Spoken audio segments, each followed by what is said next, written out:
Buenas tardes. En nombre del equipo pedagógico de SPEM, junto con el Ministerio de Prevención de Adicciones y Control de Drogas, le damos a todos bienvenida a este segundo encuentro, este segundo módulo de este curso de capacitación que une la familia con la escuela.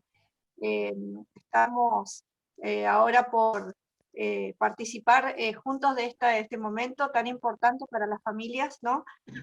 Donde podemos encontrar un lugar donde capacitarnos y tener herramientas para enfrentar estas necesidades de nuestras familias. Hoy vamos a hablar, o van a hablar las especialistas, sobre habilidades sociales, sobre las emociones y sobre la resiliencia. Así que esperamos y confiamos que vamos a tener una hermosa jornada donde vamos a aprender mucho de estas personas que están especializándose en estos temas. Así que ahora le doy la palabra y la bienvenida. También le agradecemos por brindarnos este espacio a Liliana Pedrazzini, que ella va a tener a cargo la parte que continúa. Bienvenidos. Muy buenas tardes a todos. Le damos la bienvenida desde el Ministerio de Prevención de Adicciones y Control de Drogas. Nuevamente le traemos los saludos del ministro Samuel López, del subsecretario Roberto Padilla, ¿sí?, que no pudieron estar presentes. Pero bueno, tienen al mejor equipo, aquí a Vicky Sánchez Galtier y a Patricia Acuña, que les van a transmitir sus conocimientos hoy acerca de el consumo problemático, ¿sí?, y adicciones. Le damos la bienvenida a los que ya estuvieron en la clase anterior, nuevamente gracias por estar. Seguramente también tenemos familias que se han sumado en este segundo encuentro, y los invitamos a participar el próximo miércoles, donde nos vamos a encontrar con el ámbito escolar y el ámbito familiar. Sin más, les doy la palabra a Vicky, que va a comenzar con la capacitación. Bueno, muy buenas tardes a todos. Me sumo a las palabras de Silvia y de Liliana.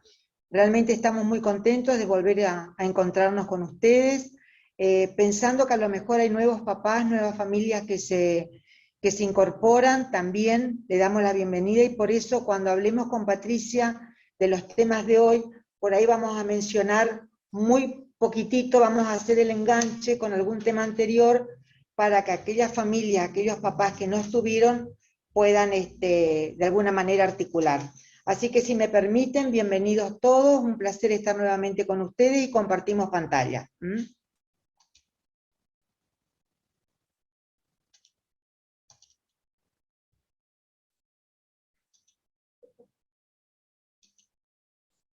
Bueno, fíjense, los que estuvieron en el encuentro anterior, acuérdense que acabamos de hacer una vinculación, una relación entre los distintos grados de compromiso que veíamos en el encuentro anterior. ¿Se acuerdan esas tres instancias de uso, abuso y dependencia? Bueno, como hoy nosotros lo que vamos a trabajar en este módulo es familia, pero vamos a trabajar todos los factores protectores, vamos a trabajar la mirada de la familia desde las prácticas de cuidado, desde las prácticas de apego, desde la contención, desde el amor y desde el acompañamiento.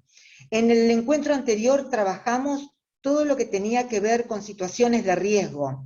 Por eso hablamos de la patología, hablamos de lo que es una adicción, hablamos de lo que implica realmente estar ante una situación de vulnerabilidad ante esta enfermedad. Hoy hablamos de las prácticas de consumo, de las lógicas de consumo, ¿se acuerdan? Hoy vamos a mirar la otra cara, o sea, vamos a trabajar todo lo que tiene que ver desde el rol de la familia con las prácticas de cuidado. Pero para hacer una pequeña articulación en donde quedamos el último encuentro y con el que arrancamos ahora, fíjense en el gráfico que pusimos. Tenemos implicancia de la familia en los distintos grados de compromiso. Acá me está haciendo una seña. ¿No se puede escuchar? ¿Puede ser? ¿Se escucha bien? Pregúntale a Hugo. Hugo, ¿me estás escuchando bien? Sí, se escucha bien. Bueno, sí, todo normal. perfecto, perfecto. Fíjense en el gráfico que tenemos en pantalla. Implicancia de la familia en estos grados de compromiso, que era un poco lo que yo les estaba presentando. A nosotros obviamente nos interesa cuál es el rol de la familia en estas distintas instancias, desde los factores de riesgo y de los factores protectores. Los factores de riesgo los trabajamos en el encuentro anterior. En esa primera instancia, ¿se acuerdan que hablábamos de un uso ocasional, experimental, un uso social, en donde el factor contexto era muy importante? La familia ahí jugaba un rol desde la cuestión de riesgo, naturalización del consumo. O sea, la familia sin querer, muchas veces de manera inconsciente, naturaliza y minimiza el tema, justifica, minimizando el tema del consumo. Ahora, miremos hoy con la mirada, una mirada preventiva, una mirada de cuidado, una mirada en donde esas funciones que veíamos el otro día, de alguna manera tienen que estar complementadas y articuladas. Entonces, en esta instancia, la función de la familia tiene que ver con un modelo positivo de padres.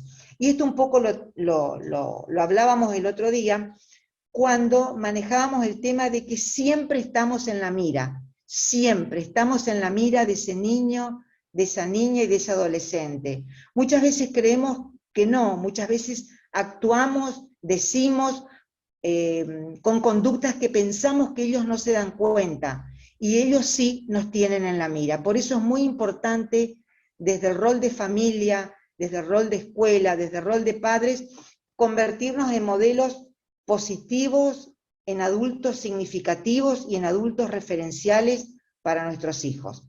Pasamos a la otra instancia, que era la instancia de abuso, en donde de alguna manera, ahí lo que veíamos nosotros, la gran dificultad que había para instalar, y acuérdense que trabajamos las funciones y obligaciones parentales, la dificultad en asumir justamente esa función parental.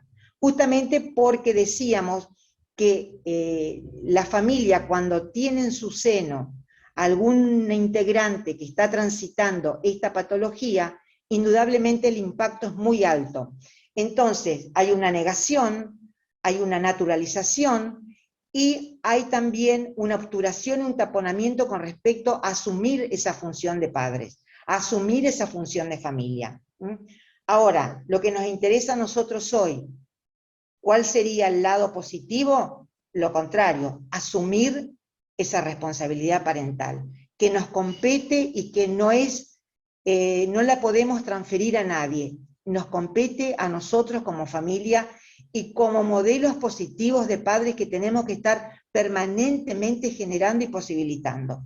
Y así llegamos a la tercera instancia, que se acuerdan que decíamos cuando la enfermedad, cuando la adicción ya está instalada, porque de alguna manera se fue complejizando esas distintas instancias, y lo que en un principio era un uso social, después se fue complicando y apareció esa dependencia psicológica, y se termina de complicar cuando se van sumando a esa dependencia psicológica, esa dependencia física. Entonces, ahí, ¿cuál es el factor de riesgo? Aparece la figura del codependiente. ¿Qué significa la figura del codependiente? Es una figura y un concepto que nosotros trabajamos mucho en prevención. ¿Por qué? Porque es aquella figura que de manera inconsciente está reforzando y está posibilitando que esa persona no pueda salir de la situación de consumo. Generalmente son padres muy sobreprotectores, padres que depositan en sus hijos todo lo que ellos no pudieron lograr, todo lo que ellos no pudieron alcanzar. Entonces ese hijo es como un depositario de todas aquellas expectativas y motivaciones de estos papás. Entonces, no se da esa asimetría que se tiene que dar entre los padres y los hijos, entonces aparece esta figura del codependiente, donde hay mucha culpa porque esta familia cree que ese chico está consumiendo o que llegó a esa patología por la culpa de ellos. Entonces, ¿qué hace? Niega, tapona, mira para otro lado, no habla, no dice, no escucha. ¿Por qué? Porque confrontarse con esta situación es muy doloroso y es muy triste. Entonces, ¿cuál es la mirada positiva? Aquella persona, aquella familia que asume, que no niega, que habla, que busca ayuda, que acompaña y que se involucra. Fíjense que en la franja de abajo tenemos todos los factores protectores familiares. que de eso es un poco lo que nos vamos a ocupar hoy. A continuación va a seguir Patricia con las prácticas de cuidado. Mientras tanto, estamos escuchando también que algunas personas están teniendo problemas con el audio, ¿sí?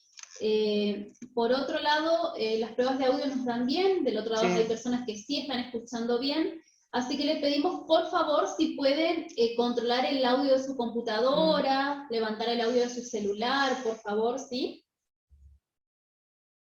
Bien, vamos a ir entonces a al siguiente tema, ¿sí? Que ustedes recordarán que hemos hablado en el último encuentro acerca de las lógicas de consumo, ¿sí? Vamos a ver si se ve la siguiente.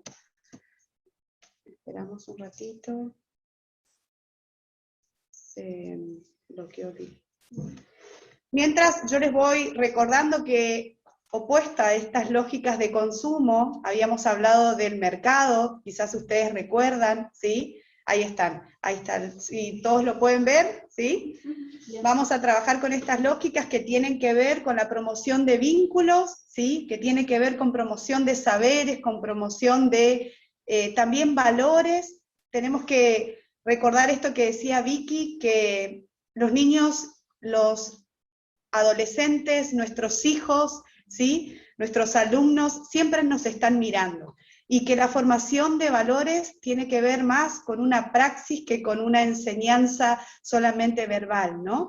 Y cuando hablamos de estas lógicas de cuidado, vamos a ir a hablar también de prácticas cotidianas que hacen a esos hábitos que nos llevan a una vida saludable, ¿sí? Como ustedes pueden ver aquí, podemos partir de ese concepto que habíamos hablado del niño consumidor. Hoy planteamos el adulto responsable, ¿sí? Un adulto que está presente ¿para qué? Para mediar en los consumos.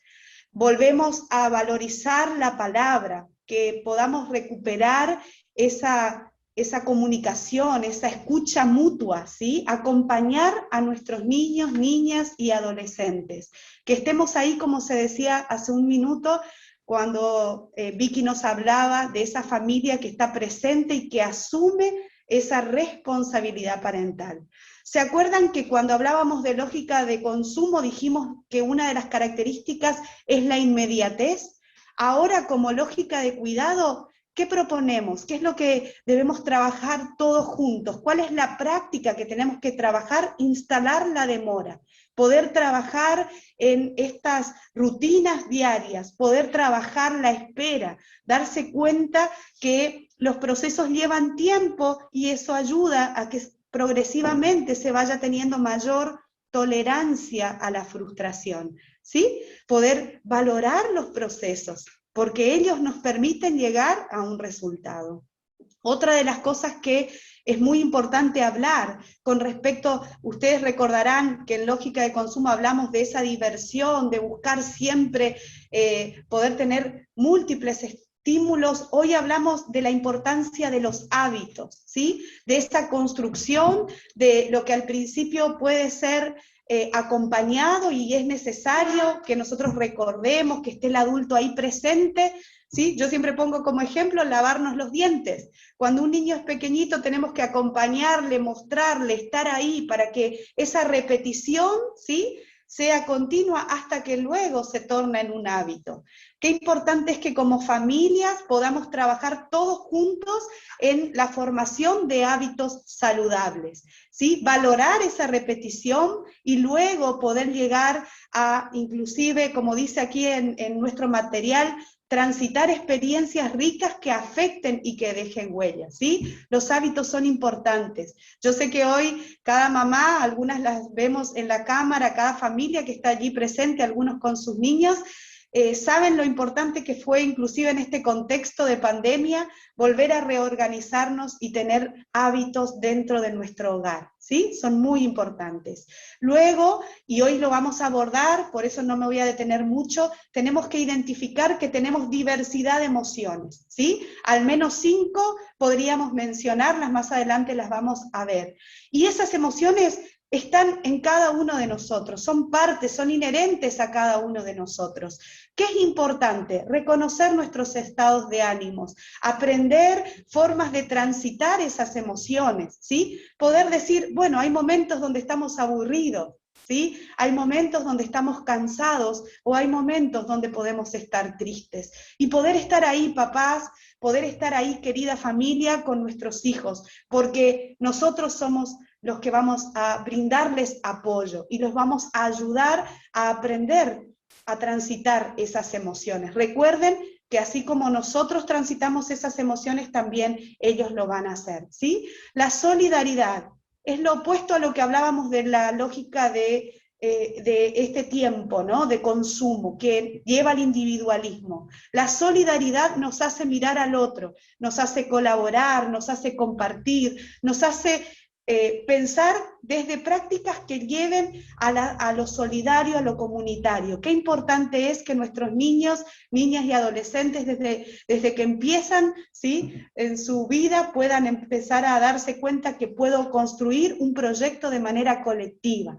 Es importante allí esa comunidad educativa, es importante allí esa comunidad de fe a la que asisten, ¿sí? Y por último, una de las cosas fundamentales que hablamos en la lógica de cuidado, y yo hago siempre esto, ¿sí? A las que están ahí del otro lado y tienen un niño pequeño, yo siempre digo, así como cuando me entregaron a mi primer hija, la sostuve fuerte, ¿sí? Así, ahí Lili me bajó un poquito la cámara, y la sostuve fuerte. Después tenemos como papás, aunque hoy ya tenga 19, la puedo sostener desde la palabra, ¿sí? Es importante que nosotros podamos ofrecer tiempos de sostén a nuestros hijos, que podamos estar ahí cuando hay una situación difícil, una situación de malestar, ¿sí? Dar lugar a la incertidumbre, dar lugar al conflicto, dar lugar a que nos hagan preguntas.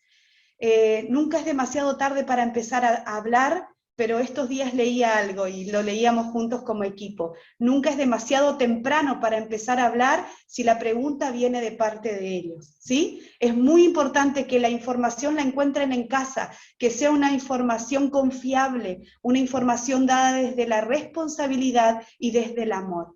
Y también una de las cosas que proponemos desde las lógicas de cuidado es generar una actitud crítica y reflexiva, ¿sí? Ante situaciones inesperadas, una actitud crítica y reflexiva, poder plantearnos lo que está pasando, poder hablar y no ocultar, ¿sí? Y dentro de todas estas lógicas nosotros entendemos que cada persona es única, es irrepetible, ¿sí? Es íntegra, biopsicosocial y espiritual, y poder entender a cada niño, niña y adolescente como un sujeto de derecho con una vida singular y con sus tiempos propios, ¿sí? Sigamos reflexionando, sigamos trabajando. El amor es lo que nos impulsa, el amor es el vehículo para que podamos seguir transmitiendo valores. Los valores se transmiten desde el corazón y desde la vida cotidiana. Así que les animamos, familia, a seguir siendo parte de esta charla. Con ustedes continúa Vicky, ¿sí? Bueno, como pudieron apreciar, hoy todo lo que estamos trabajando es prevención inespecífica. ¿Por qué es prevención inespecífica? Porque van a ver que así como en la clase anterior estuvimos hablando de sustancias, de patología, ahora fíjense, ustedes mismos van a dar cuenta que en el transcurso de todo este módulo no va a aparecer la palabra ni consumo problemático ni la palabra adicción, porque estamos trabajando la prevención inespecífica. Es aquella prevención en la cual todos estamos y todos nos tenemos que involucrar, donde no necesariamente tenemos que ser personas con una capacitación especial o con una profesión idónea que nos habilite para trabajar la problemática. No. Acuérdense, cuando hablamos de prevención, nosotros somos un equipo técnico en prevención. Cuando trabajamos la prevención, la hacemos desde todos estos lugares, desde estas lógicas de cuidado, desde estas habilidades sociales, en donde van a ver ustedes que muchas de estas habilidades aparecieron en las lógicas de cuidado. Muchas de estas habilidades recién Patricia también las trató. Y esto nos da la pauta de que cuando hablamos de prevención, tocamos temas que de alguna manera se articulan y se entrelazan, más aún cuando trabajamos familia, y más aún cuando queremos de alguna manera hacer esta complementariedad entre familia y escuela. Entonces, fíjense, entre las habilidades sociales, que son aquellas competencias naturales adquiridas muchas veces naturalmente por nosotros, de alguna manera sí, las adquirimos de manera natural, pero ¿saben una cosa? Nosotros como adultos somos los que tenemos que posibilitar esos espacios. Nosotros como adultos somos los que tenemos que promover que se generen esos espacios en donde se construyan estas habilidades sociales. Fíjense, vamos a ir haciendo una relación entre todas. Tenemos pensamiento crítico y pensamiento creativo. ¿Qué nos indican estos dos tipos de pensamiento? El pensamiento crítico, hoy Patricia les hablaba de la actitud crítica y reflexiva. Bueno, de esto se trata, de tener, vayan sumando y vayan articulando, de esa actitud crítica reflexiva que es tan importante que tanto la escuela como la familia incentiva y promueva. ¿Saben para qué es importante? Para que el niño, ese adolescente, pueda el día de mañana tener una mirada crítica y pueda poder sostener un no, que pueda tener una visión de distintas alternativas y de distintas posibilidades y pueda dar cuenta de que esto para él no es bueno, que pueda tener esa actitud reflexiva y esa actitud crítica de poder diferenciar, de poder discernir, de poder dar cuenta, de poder darse cuenta que no todo es igual, que no todo es lo mismo, que hay diferencias, que hay cuestiones, actitudes y conductas que nos dañan como personas. Esto es lo que tenemos que enseñar, porque si no, ese adolescente el día de mañana no tiene esa posibilidad evaluativa de poder diferenciar y de poder discernir que esto realmente es una agresión a su físico, a su psiquis y a su espíritu. Entonces, lo relacionamos con el pensamiento crítico. ¿Qué tenemos que trabajar ahí como familia? Ponderar todo lo que sea lo creativo. Siempre ustedes nos van a escuchar que trabajamos no solamente desde la familia, sino también lo promovemos desde el ámbito educativo, todo lo que tenga que ver actividades recreativas y deportivas, ¿no? Todo lo que sea creativo, opinar, soñar, todo lo que tenga construir, idear, tener ideas, tener opiniones, crear, experimentar, la curiosidad, que es tan importante. Esto da un pensamiento creativo, un pensamiento que no se limita solamente a una franja, a un cuadradito. Ese niño y esa niña tiene un pensamiento más amplio, que va íntimamente relacionado con el pensamiento crítico. El pensamiento creativo es como unir, decimos nosotros, la razón y la pasión. La razón por todo lo que tiene que ver con lo que razonamos, con lo que pensamos, con lo cognitivo. Y lo creativo es la pasión. Dejarnos llevar por todo lo creativo y por todo lo que lo creativo nos llena como individuos, como ese sujeto de derecho que comenzamos a hablar en el inicio de nuestro taller. Después, fíjense, tenemos manejo de emociones y sentimientos. Patricia también, en sus lógicas de cuidado, también las nombra. Y hoy nosotros vamos a dar una principal referencia a lo que son las emociones, los sentimientos y los afectos. Después tenemos las relaciones interpersonales. Qué importante y cuán importante es los vínculos. De qué manera los niños comienzan a socializar, de qué manera los niños comienzan a vincular. El manejo de tensiones y estrés también los nombramos como unas lógicas de cuidado. Todos tenemos situaciones de conflicto. Tenemos que saber cómo nos paramos, cómo nos posicionamos, qué alternativa de decisión asumimos, desde dónde nos miramos, cómo escuchamos y cómo actuamos. Manejar un estrés y un conflicto, obviamente que tenemos que estar con una muy buena autoestima elevada, tenemos que tener un muy buen nivel de conocimiento, tenemos que tener un buen nivel de poder tomar una buena decisión en la vida, ser empático, otra habilidad importante, poder ponernos en el lugar del otro, que a veces es tan distinto, ¿no? Esa comunicación asertiva que está acá arriba, en donde poder decir lo que sentimos, lo que pensamos, pero sin herir al otro, entendiendo empáticamente, poniéndonos en el lugar del otro, pero también entendiendo que el otro quizás no piensa como nosotros, tiene otra opinión y poder respetar. Uno de los valores que también trabajamos desde la prevención es el valor del respeto. Así como se trabaja la escucha, la mirada, el respeto, las distintas valoraciones. Cada uno tiene su manera de valorar la vida. Entonces, la única manera de poder tener una buena convivencia es escucharnos, valorarnos y respetarnos. Todos tenemos valores, todos tenemos fortalezas, distintas, obviamente. Hoy decía Patricia, cada ser humano es singular, cada ser humano es particular. Bueno, desde ahí tenemos que trabajar. Vamos a continuar y entramos en un temita que Patricia ya lo venía anunciando, que es el tema de las emociones. Fíjense que nosotros, desde que comenzamos este taller, siempre trabajamos el tema de las emociones. Y decíamos, nos habrán escuchado en el encuentro anterior, en muchos temas, expresar las emociones, no taponarlas, hablarlas, expresar lo que nos pasa, expresar nuestros afectos. Cuando decíamos y definíamos, ¿se acuerdan lo que significaba la palabra adicto? Justamente esa imposibilidad de poner en palabras lo que me pasa, de poder expresar mis emociones, mis sentimientos. ¿Y por qué? Porque es fundamental, porque de por sí la emoción es un estado que nos moviliza y que implica una acción. Sea la emoción que sea, vamos a ver que hay emociones que tienen que ver con lo básico y emociones que tienen que ver complementarias a esas emociones básicas. Entonces, ¿cómo definimos a la emoción? Como un estado complejo que tiene el ser humano, ¿no? Obviamente generado como respuesta a un acontecimiento externo o a un acontecimiento interno. ¿Qué produce una emoción?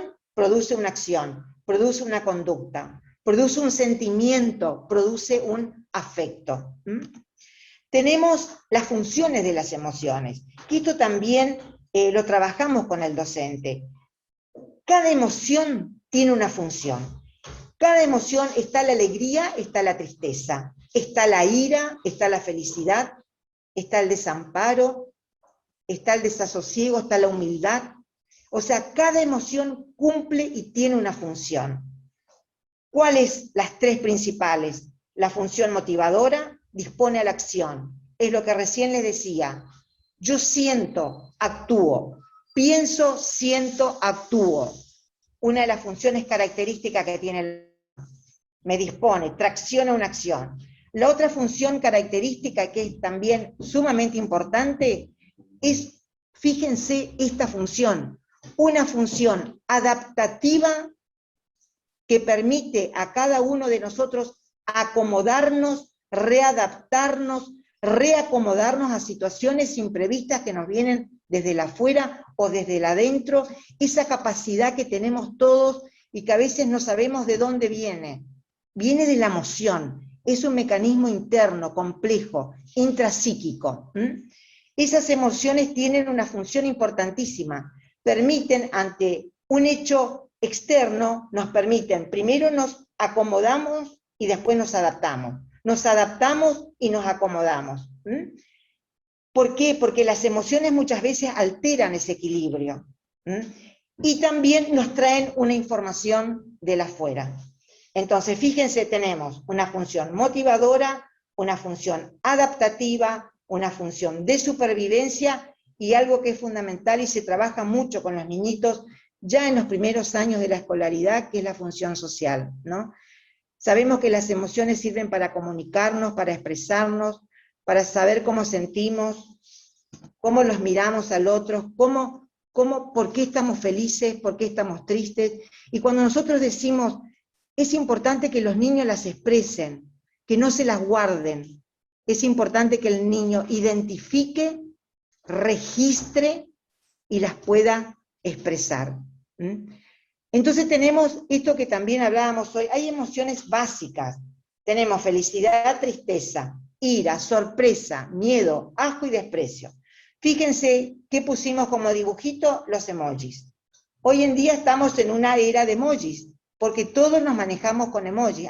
Y cada vez salen más, cada vez surgen más emoticones que de alguna manera son los que expresan nuestras emociones en las redes, en nuestros celulares, cuando queremos a alguien, cuando le queremos mandar un abrazo, un cariño, cuando estamos tristes, está el de la lagrimita, cuando estamos contentos, está el de la cara feliz. Hay distintos emoticones de la felicidad, hay distintos emoticones de la tristeza, hay distintos emoticones de la ira.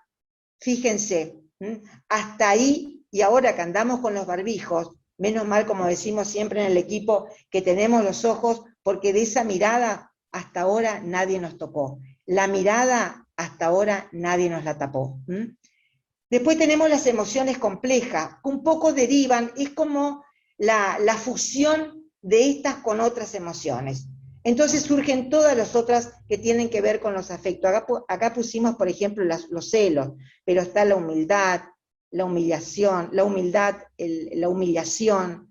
todo lo que tiene que ver con las emociones de la tristeza, la ansiedad, la depresión. Son emociones que derivan de la tristeza, por ejemplo, tenemos la depresión. Muchas veces de la felicidad y viene la ansiedad. Hay personas que son muy ansiosas y uno cree que son ansiosas porque están felices. Y no, son ansiosas porque tienen una mezcla de emociones y de afectos, y que obviamente generan una acción, generan una conducta. Este es otro concepto que también les queríamos dejar, la diferencia entre un estado emocional y un rasgo emocional. El estado emocional es transitorio. El estado emocional, yo puedo estar triste porque estoy elaborando un duelo. Entonces me embarga una tristeza, me embarga una situación de melancolía, me embarga una situación estoy depresiva, no tengo ganas de hablar, me meto para adentro. Es un estado emocional. Pasa esa situación externa y yo vuelvo a mi equilibrio y a esa función adaptativa y de supervivencia. ¿Se acuerdan? La segunda función que tiene la emoción. Ese es el estado. Después tenemos el rasgo emocional. El rasgo ya tiene que ver con una cuestión que está más impregnada en el estado básico de la personalidad de la persona, en el nivel de personalidad del individuo. Por eso fíjense la diferencia cuando hablamos de los conceptos. El rasgo emocional lo ponemos como la característica de una persona, como disposición o tendencia a reaccionar y comportarse de esa manera. Pero esta no es transitoria, esta persiste, es como una personalidad de base. Entonces, hay personas que tienen un rasgo emocional básico de, por ejemplo, de depresión. Entonces, no es que tienen una depresión por una situación externa transitoria, no. Un rasgo emocional de su personalidad es justamente la depresión. O un rasgo emocional de su personalidad es la ansiedad. Entonces, esa es la diferencia. ¿Por qué esto es importante? Porque es como cuando nosotros queremos hacer la diferenciación entre, que trabajamos en prevención de adicciones, entre el estar vulnerable y el ser vulnerable. O sea, yo puedo estar transitando un estado de vulnerabilidad también por un componente externo, pero yo puedo ser vulnerable porque mi yo básico, mi personalidad básica tiene componentes de debilidad. Y ahora le paso a Patricia, que continúa con inteligencia emocional. Muy bien, continuamos entonces. Hablábamos en el anterior encuentro también que un concepto de inteligencia es esa capacidad de resolver problemas, ¿sí? Entonces, cuando hablamos de inteligencia emocional, vamos a tomar a este autor, Goleman, y vamos a hablar de que en principio es un concepto con amplia significación, ¿sí? Pero también que tiene que ver con esa habilidad que cada uno de nosotros podemos llegar a tener para motivarnos y también para persistir frente a la frustración, ¿sí? Recuerden que el concepto que dábamos recién decía en esas resoluciones de problemas. No es que evitamos los problemas, sino es esa habilidad, ¿sí?, para poder persistir aún ante situaciones de conflicto. Luego también incluye en este concepto la posibilidad, cuando hablaba de estas dos diferencias, ¿no? Vicky, de esta habilidad que puede pasar una situación de crisis, una situación límite en nuestra vida, pero que podamos controlar nuestras emociones, gestionarlas, controlar los impulsos, ¿sí? También demorar las gratificaciones, esa tolerancia y esa espera también están incluidas cuando hablamos de inteligencia emocional. Regular los estados de ánimo, evitar que los obstáculos o dificultades en la vida, acá utiliza este término, este autor dice desgracias, ¿sí?, que las desgracias obstaculicen la habilidad de pensar, evitar, ¿sí? Ahora vamos a hablar de un concepto muy lindo que tiene que ver con esto, cuando atravesamos distintas situaciones difíciles como desgracias, o como niños que han atravesado situación de abandono, de abusos, o inclusive posguerra, ¿sí? Entonces, cuando hablamos de inteligencia, estamos hablando de esa posibilidad que tenemos de motivarnos, de persistir, ¿sí?, y de controlar nuestros impulsos. Vamos a ir entonces a otro concepto, a otra propuesta que tenemos, que es cómo cada uno de nosotros podemos ser parte en el desarrollo de esa inteligencia emocional en nuestros hijos, ¿sí? Hoy que estamos en este contexto de familia. Entonces, decíamos desde el principio, habla más fuerte siempre nuestro ejemplo que lo que podemos decir. No dejemos de decir, es importante, pero el modelo de conducta se aprende, ¿sí? Los modelos somos nosotros, ustedes y yo, cada uno de nosotros, los actores que formamos parte de una comunidad educativa, somos esos modelos.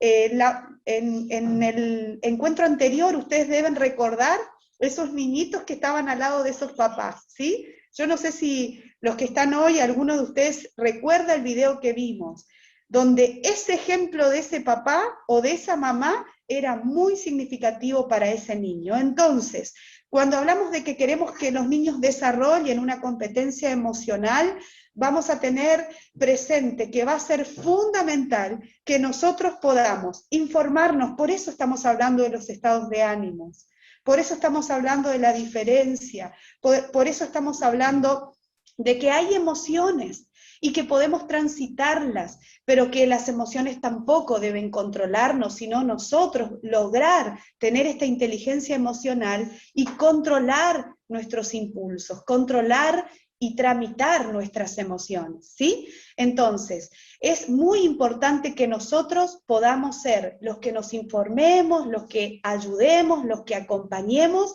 para que a la vez después nuestros niños, niñas y adolescentes por sí mismos aprendan a desarrollar su inteligencia emocional, ¿sí? Vamos a ir a una siguiente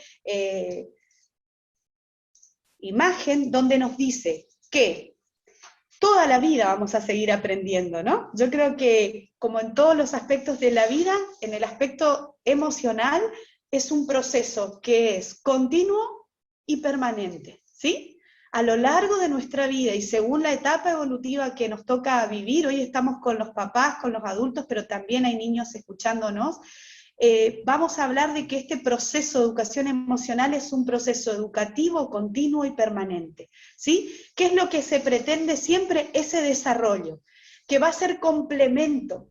Inclusive hay autores que dicen que si no logramos que ese afecto, ese lazo afectivo esté presente, no podemos hablar de que lo cognitivo se logre de manera eficiente, ¿sí? Es muy importante eso, tenerlo presente. Entonces, siempre el desarrollo cognitivo va a estar acompañado y va a ir ligado a este desarrollo emocional. Construyendo nosotros ambos elementos, ¿sí? Vamos a trabajar juntos para que esa persona, ¿sí? Ese niño que está en su hogar, ese adolescente que está hoy en su familia, que es parte de ese núcleo tan hermoso familiar del que usted es parte, se siga desarrollando como una persona integral.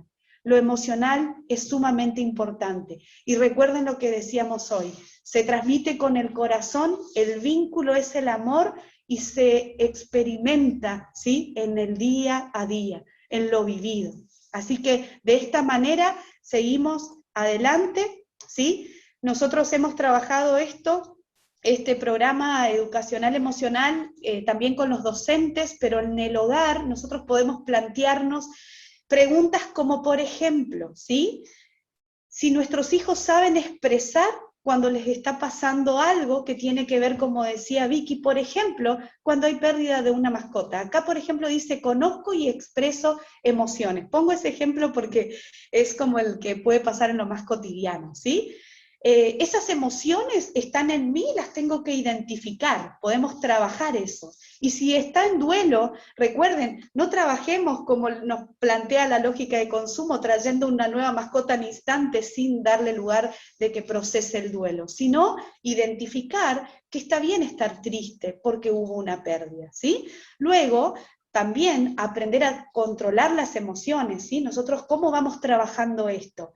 Con el ejemplo primeramente, dando opciones, salgo a caminar, puedo hacer algo que me guste, puedo dibujar, puedo escribir lo que me pasa, ¿sí? Hay maneras de ir aprendiendo a controlar nuestras emociones.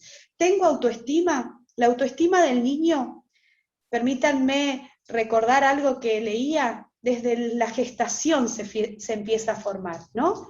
Desde que ese bebé está en nuestro vientre, ¿no? Desde que esa palabra está afirmando quién es este niño, este hijo en esta familia. Y luego se sigue reforzando, se sigue construyendo. Es muy importante que desde pequeñitos vayamos, según la etapa evolutiva y de manera gradual, dándoles espacio para que sean responsables, que vean opciones y acompañarlos a tomar decisiones, ¿sí?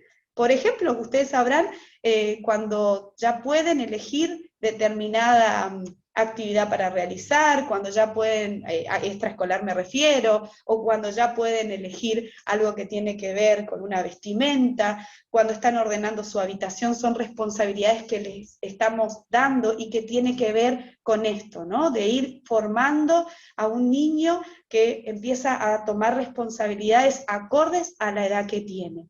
Y también, siempre recuerden que la sociabilización, la cooperación, este correrse del individualismo y empezar a darse cuenta de lo que le pasa al otro, poder hacer amigos, ¿sí? El que quiera tener amigos, que se muestre amigo, ¿no? Dice la Biblia. Entonces, el poder enseñarle a nuestros niños, niñas y adolescentes a tener amistades positivas, referentes, vínculos que los ayuden a seguir adelante, a seguir con sus metas, a establecer proyectos, es sumamente importante, la amistad y poder mantener esas amistades. Esto es algo que es una propuesta, pero también vamos a seguir luego del tema que vamos a plantear hoy, que tiene que ver con qué nos pasa cuando hemos atravesado momentos difíciles. Vamos a seguir hablando de cómo seguimos con esta educación emocional, ¿sí? Así que bueno, hasta aquí, y ahora sí ya tenemos algo lindo, que es un videíto que se va a compartir. Les dejo con Vicky y nos encontramos en unos minutos.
Bueno, como han podido ver, este es un videíto. Nos hace una trampa el videíto porque al comienzo ya dice una palabra con la cual nosotros de alguna manera vamos a trabajar, ¿no? Que es el tema de la resiliencia. Pero vamos a habilitar un ratito el chat para que ustedes puedan, a ver, con una palabrita, a ver qué percepción tuvieron de este video. Yo estoy acá mirando el chat. Vamos a ver si, qué percepción tuvieron del video. Volver a empezar, muy bien, muy bien. A ver si aparece algo más. Es un video que en sí mismo, fíjense, era muy simbólico, redescubrirse. Perfecto. Acá están teniendo una ayudita que es la pantalla, ¿no? Pero bueno. Adaptación a las distintas etapas, superar obstáculos, volver a empezar, aprender de situaciones nuevas, aprender de nuestros errores. A partir de cada situación, poder armarse y cambiar. Acuérdense la función de que hablábamos, adaptarse a las nuevas circunstancias, volver a comenzar, no rendirse. Excelente, excelente, superación, superarse, volver a comenzar. Los obstáculos son necesarios para crecer. Días buenos, malos, siempre brillar. Excelente, qué bueno. Los obstáculos son necesarios para crecer, reiniciar, adaptarse y seguir adelante sin importar las dificultades. Seguir adelante con cambios, mantenernos en pie siempre, no detenernos, ir siempre para adelante. Excelente, excelente. Adaptación y evolución. Excelente, excelente. Bueno, la idea era un poco que podemos seguir con muchos más. Es justamente, hoy cuando les decíamos con Patricia que la idea era trabajar las prácticas de cuidado, es justamente esto, ¿no? Que yo creo que tiene que ver con la vida cotidiana nuestra como familia, ¿no? Es poder no venir con una cuestión teórica, sino fíjense que desde lo que empezó hablando Patricia, de las lógicas de cuidado, las emociones, es la vida misma que nos pasa todos los días, ¿no? Y entonces por eso, de alguna manera, dejar el mensaje de que esto es hacer prevención. Esto es trabajar la prevención. Cuando nosotros promovemos en nuestros ámbitos de familia, nuestros ámbitos familiares, estos espacios de cuidado, de apego, de poder identificar y expresar mis emociones, trabajar el tema de la resiliencia, esto, vuelvo a recalcar, es trabajar la prevención. Fíjense que el vocablo resiliencia, si lo buscamos, tiene distintas acepciones, tiene distintos orígenes. Nosotros pusimos que tiene su origen en el verbo latino resilio, que significa volver atrás y volver a dar un salto, ¿no?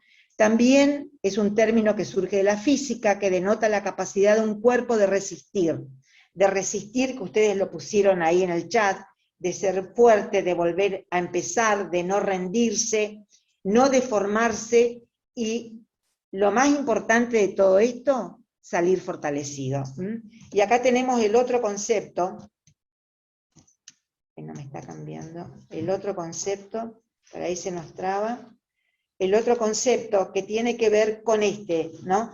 Que viene de las ciencias sociales, la capacidad humana de Edith Grothberg, ¿no? Que trabaja muchísimo y nosotros la tenemos también como en nuestra bibliografía, es la capacidad humana universal para hacer frente a las adversidades de la vida. Superarla es lo que yo les dije recién, incluso salir transformado por ellas. Muchas veces los docentes, cuando nos cuentan experiencias en los talleres, dan cuenta de muchos niños con los cuales ellos se encuentran todos los años, que han pasado por situaciones muy adversas, esto que también lo marcaba Patricia, ¿no? Situaciones que uno a veces no sabe ni cómo salió, ni cómo está en pie, ¿no? Y son sujetos resilientes, realmente, que han podido atravesar situaciones sumamente adversas, de contexto, de familia, de situaciones físicas, ¿no? Orgánicas, de enfermedades, y salieron resilientes. Y a veces nos cuesta entender cómo surgió esto, porque a veces hasta los mismos docentes en las escuelas, las mismas familias, es difícil entender. Es justamente porque ahí interfiere también esto que decimos, la autoestima, lo que decíamos nosotros, la alta tolerancia a la frustración, el autoconocimiento, el valor que pongo yo en mí mismo, el autoconocimiento, el saber bien cuál es mi meta y cuál es mi proyecto en la vida, esto que hablábamos nosotros. Esto es lo que de alguna manera nos da la pauta de dónde sale esa fuerza, de dónde sale esa fortaleza de estos sujetos resilientes, ¿no? Y fíjense, esto que yo les estaba mencionando, surge justamente de esta interacción entre los factores personales, sociales, y se manifiesta de manera específica en cada individuo. Esto también es algo importante, que a veces tendemos como familia a comparar, ¿no?, las reacciones. ¿Y por qué fulanito no es igual al otro? O queremos que todos sean iguales o actúen y reaccionen con los mismos recursos o con las mismas habilidades. No, no es así, porque cada ser humano es singular y particular y reacciona ante un hecho adverso con los recursos que puede y con los recursos que tiene, adaptándose con esta emoción, esta función de la emoción que hablábamos también, de la adaptación y de la supervivencia. ¿Cómo podemos? Por eso es que cada uno, a veces nos preguntamos cómo reaccionamos de distinta manera ante hechos similares, ¿no? Justamente es la resiliencia y nosotros la tomamos como modelo preventivo y como elemento en la prevención. Tanto las prácticas de cuidado, las emociones y la resiliencia. ¿Por qué la resiliencia? Para poder entender a ese sujeto que hablábamos al inicio del comienzo en el otro módulo, de ese sujeto de derecho. Ese sujeto de derecho que necesita ser mirado, ese sujeto de derecho que necesita ser escuchado, ese sujeto de derecho que quizás a veces la única mirada con la que encuentra positiva es la nuestra. Entonces, qué importante es esto que también marcaba Patricia, cuando la familia nos tomamos un tiempo para mirarlo y para escucharlo, ¿no? Y por eso también trabajamos, y no queríamos dejar de comentarles el tema de los pilares de la resiliencia, que tienen que ver con las habilidades que nosotros también trabajamos hoy, y que van a ver que tienen que ver con las prácticas de cuidado. Ese yo soy es con qué yo cuento en mi vida. Yo soy una persona que confía en mí, yo soy una persona seguro de mí, yo soy una persona que respondo de mis actos, yo soy una persona que me conozco, que me valoro, que me cuido. ¿Cuáles son las fortalezas que yo tengo? Ese yo soy es lo que también me está marcando mis procesos de identidades.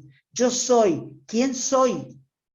Poder contestarme es un mundo interno. El otro mundo interno es yo estoy. Yo estoy habitando una familia, yo estoy habitando una comunidad educativa, yo estoy habitando ambas comunidades, ya que estamos trabajando familia y escuela. ¿En qué situaciones? ¿Me miran? ¿Me cuidan? ¿Me escuchan? ¿Me contienen? ¿Me acompañan? ¿Me fortalecen? Pilares de la residencia. Mundo interno, es el mundo mío, es el mundo propio, es el mundo que tiene que ver con mis identidades, es el mundo que tiene que ver con mi autoconocimiento, es el mundo que tiene que ver con mis proyectos de vida, es el mundo que tiene que ver con mis carencias, con mis miedos, con mis temores, pero también tiene que ver con mi felicidad. Después tenemos el mundo externo, lo que yo puedo, cuáles son las cuestiones que yo puedo en la vida, cómo yo me enfrento a los problemas, cómo me enfrento a los conflictos, los puedo enfrentar, los puedo sobrellevar, puedo de alguna manera solucionar, encuentro las posibilidades, encuentro las salidas. Esto que hablábamos en las habilidades hace un ratito, tengo ese pensamiento y esa actitud crítica, tengo esa comunicación asertiva, yo puedo lograr lo que me propongo, puedo finalizar y llegar a mis metas.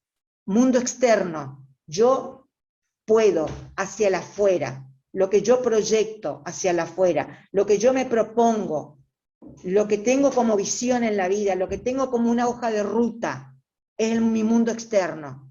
Y yo tengo lo que tengo desde lo afuera. Yo tengo amigos, tengo un medio, ya sea familiar, un medio laboral, un medio educativo que me contiene, que me acompaña. ¿Con qué yo cuento en la vida? ¿Qué son las cosas positivas? ¿Cuáles son mis fortalezas?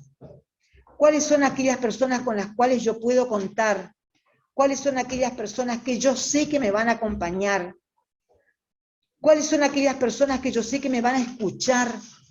¿Se dan cuenta?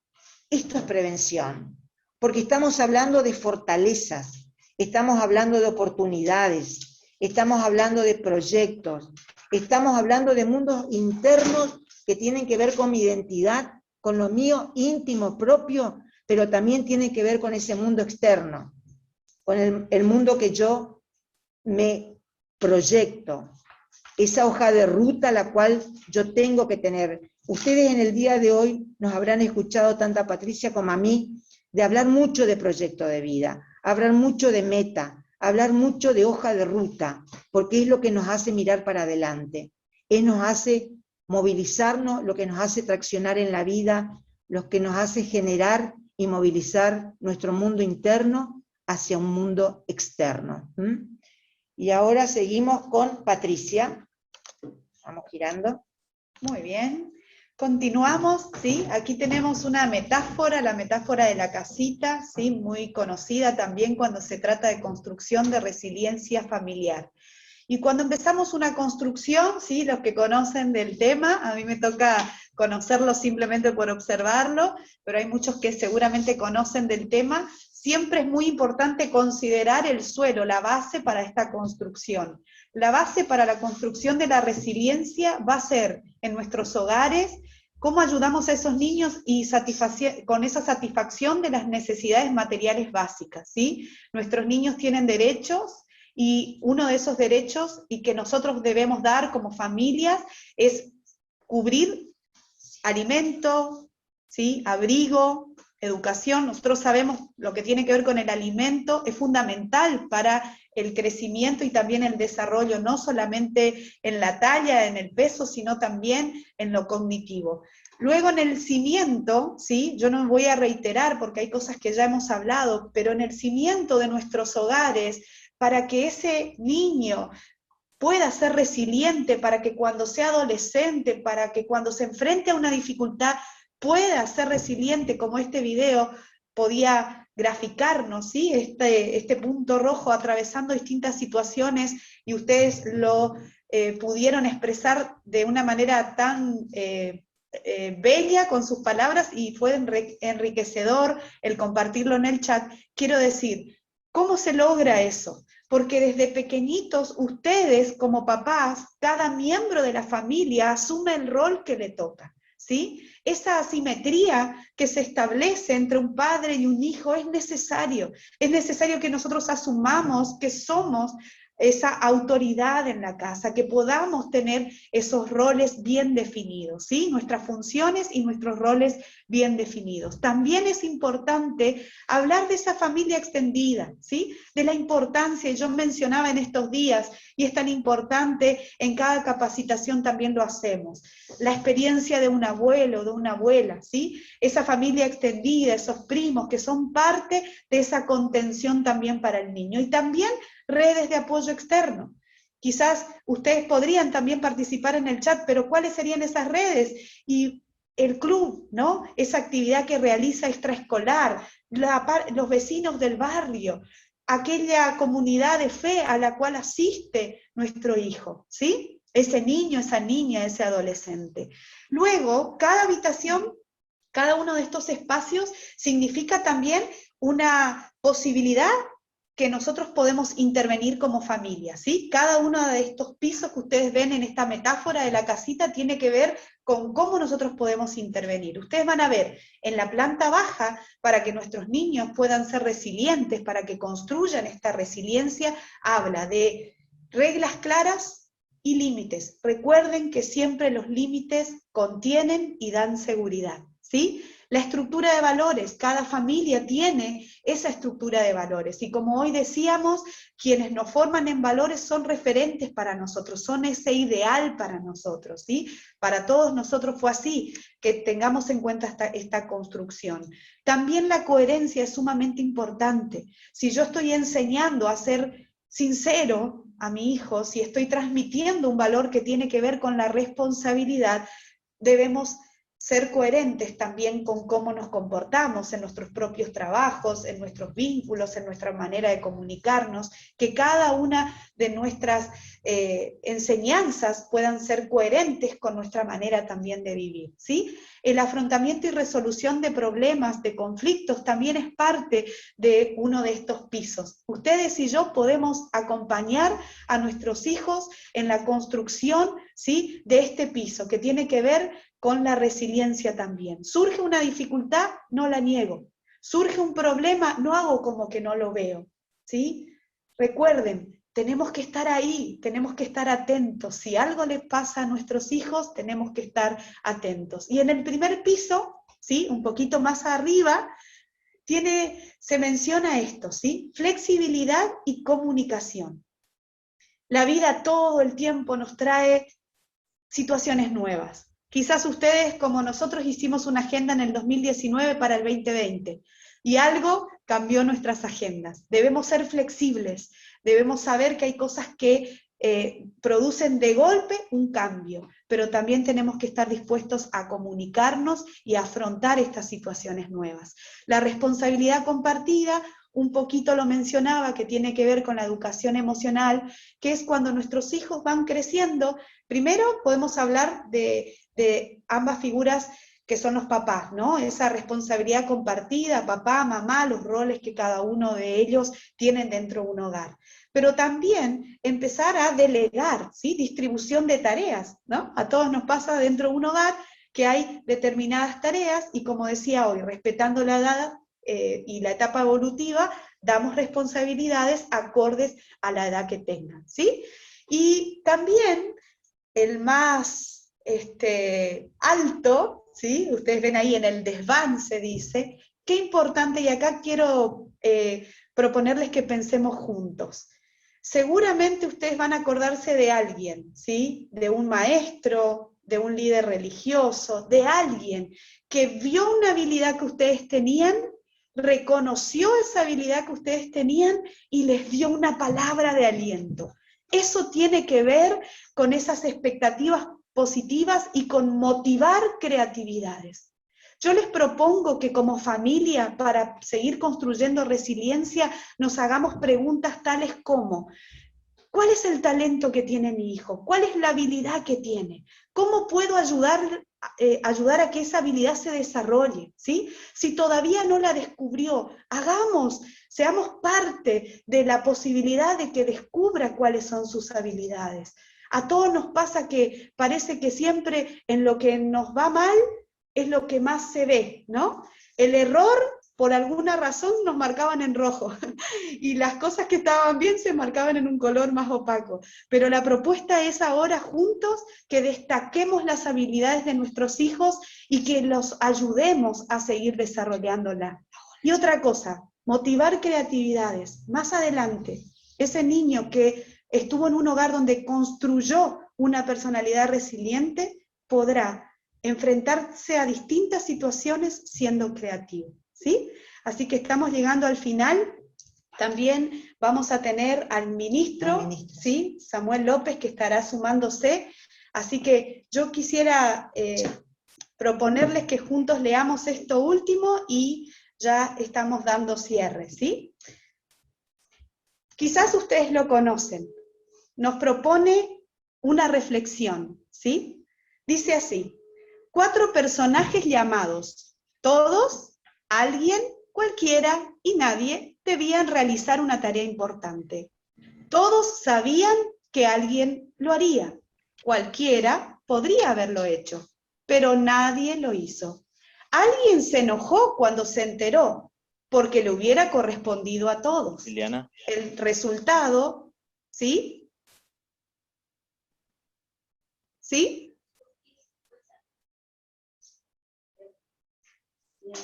Perdón, pensé que estaban hablando aquí. El resultado fue que todos creían que lo haría cualquiera y nadie se dio cuenta de que alguien no lo haría.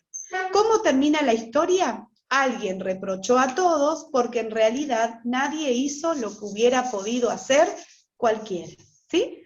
Aquí, en realidad, lo que nos planteamos es, no vamos a llegar a esa instancia. Hubo otros momentos y otras épocas donde se adjudicaba a determinados sectores la responsabilidad de lo que pasa con los jóvenes, de lo que pasa con los adolescentes. Hoy la propuesta es, todos podemos ser parte, todos somos los que tenemos responsabilidad. Yo soy tu contexto, decíamos el lunes, ¿sí? Yo soy tu contexto, ustedes son ese contexto. Como familia de los niños, niñas y adolescentes, todos podemos hacer prevención. Así que muchas gracias. Ahora sí, hemos llegado al final de esta exposición, ya faltando unos minutitos para las 19 horas. Entra Samuel. Y entra el ministro Samuel López. Hola, buenas tardes. ¿Se me escucha bien? Sí, Samuel, sí. Estoy en el auto, vine a buscarle a mi hijo del Janssen, así que la verdad que un placer. Yo quería compartir toda la clase con ustedes, pero bueno, por la cuestión de agenda tenía una reunión con el gobernador, no pude estar presente, pero quería aprovechar a saludarles, a felicitarles por este acompañamiento. Realmente, como decía al inicio, en el lanzamiento de estos encuentros, agradeciendo al SPEM por esta posibilidad enorme que nos da de entrar en sus casas, en sus familias. Para nosotros es fundamental la familia como esa primer red de sostén, ese factor protector. Y en segundo lugar, la escuela. Agradezcamos a Dios la posibilidad de volver a encontrarnos en la escuela, en los docentes, los preceptores, los directivos que nos permiten, digamos, generar esa relación de confianza con las familias. Así que tenemos un trabajo enorme, una responsabilidad que no nos vamos a arrepentir. Hay un proverbio que dice, instruye al niño en su camino, y aun cuando fuere viejo, no se apartará de él. Así que familia, tenemos una gran responsabilidad, un privilegio enorme, y les animo a poder continuar en esto que estuvieron hablando las chicas, comentándoles, así que espero que hayan podido aprovechar el tiempo. Ahí les saluda nuestro hijo mayor. Gracias a Dios nos bendijo con 4 hijos, el mayor, el adolescente de 14 años, así que para nosotros también es un aprendizaje enorme como padres. Y el más chiquito está en la salita de 4, así que imagínense todas las edades. Un gusto verlos y saludarlos. Un gran y fuerte abrazo para cada uno de ustedes. Gracias, Hugo, en tu nombre a Luis y al equipo capacitador también del Ministerio de Prevención de Adicciones y Control de Drogas. Un gran saludo para todos. Gracias Samuel por participar, no importa que sea en la última instancia, pero ves un poco la foto que tenemos acá de la familia presente, que es lo que queremos que vean todos, ¿sí? Familia, conceptos interesantes de adultos responsables, de recuperar la palabra, la escucha, de generar estos espacios de cuidado y de apego que dijeron hoy. Es muy importante, traten de analizarlo un poquito, del autoconocimiento, de las emociones. Gracias Vicky, gracias Patricia, gracias Liliana. Rosana seguramente estará por atrás también por un tema de enfermedad, me parece que está, pero al ministro, al subsecretario, nos dejan un montón de certidumbres y también de incertidumbres, pero estas incertidumbres que nos motivan. Es lo que les dije la vez pasada a los docentes, ¿sí? La motivación en esta instancia es esencial. Escúchenlos, acompáñenlos. La escuela está presente también seguramente, y ustedes, familias, son parte de esa escuela. Son parte de todo este engranaje que es la educación de sus hijos, de nuestros alumnos, de esta sociedad, ¿sí? Nuevamente, gracias al equipo del ministerio, ¿sí? ¿Quieren despedirse, por favor? Vicky, Patricia, Sí. Liliana. Bueno, antes que nada, como equipo del Ministerio estamos sumamente agradecidos y muy felices de poder estar compartiendo pantalla con tantas familias, y lo comentábamos el otro día, de toda la provincia, porque veíamos en el chat que desde el norte hasta el sur, este y oeste, todas las familias en toda la provincia, y realmente, Hugo, lo compartíamos en el equipo, siempre el ámbito familiar fue muy difícil la convocatoria, y realmente por eso estamos sumamente agradecidos y muy felices de poder tener esta amplia convocatoria provincial para nosotros realmente que estamos trabajando en esto y que le queremos dar tanta importancia y tanto énfasis a la familia. Para nosotros es sumamente gratificante. Y también invitarlos que el miércoles que viene no se olviden que van a estar los dos equipos juntos, y ahí sí vamos a trabajar esa articulación que tanto deseamos que se den y que tan soñada está, que es la articulación entre familia y escuela. Así que muchísimas gracias, ahí va a hablar Liliana. Agradecerles también y remarcar lo que hemos visto desde las cámaras que ustedes prenden, así como Samuel está al lado de su hijo, hemos visto muchas familias, papá, mamá y los chicos, los adolescentes, escuchando la charla. Escucharon en familia, eso es lo más importante. Este es el ejemplo, ¿sí? Estamos capacitándonos y le estamos mostrando a nuestros hijos de que tenemos que escuchar, capacitarnos, y ese es el mejor ejemplo que ustedes pueden dar. Escuchar estas charlas en familia, así que felicitarlos a cada uno de ustedes, porque estas charlas son exactamente para la familia. Agradecerles desde el Ministerio de Prevención de Adicciones, desde la Subsecretaría, invitarlos a que puedan participar del tercer encuentro el miércoles, y nuevamente agradecido a todo el equipo del SPEM, y bueno, desde el Ministerio agradecer la atención a todos, y muchas gracias por haber participado. Mucho saludo a Luis también, por favor, Hugo, hacerle llegar nuestros saludos, y gracias nuevamente a todas las familias, que el compromiso es esto, estar acá, ese es el primer compromiso. Muchas gracias. Estimada, muchas gracias, Dios los bendiga. Los que capacitaron hoy, por supuesto ya las nombré, el desafío es sostener, tenemos que sostener esta convocatoria, ¿sí? Así que le comprometemos también a la familia en las convocatorias a seguir informándonos. La información, el conocimiento hoy es en red, se construye de esta forma, ¿sí? Bueno, sin más, seguramente tendrán ocupaciones. Transmito el saludo de todo el equipo del SPEM, del director ejecutivo, el señor Luis Bogado, que siempre nos pide que esté cerca de las instituciones, y de la familia también, generando estos espacios de diálogo acá.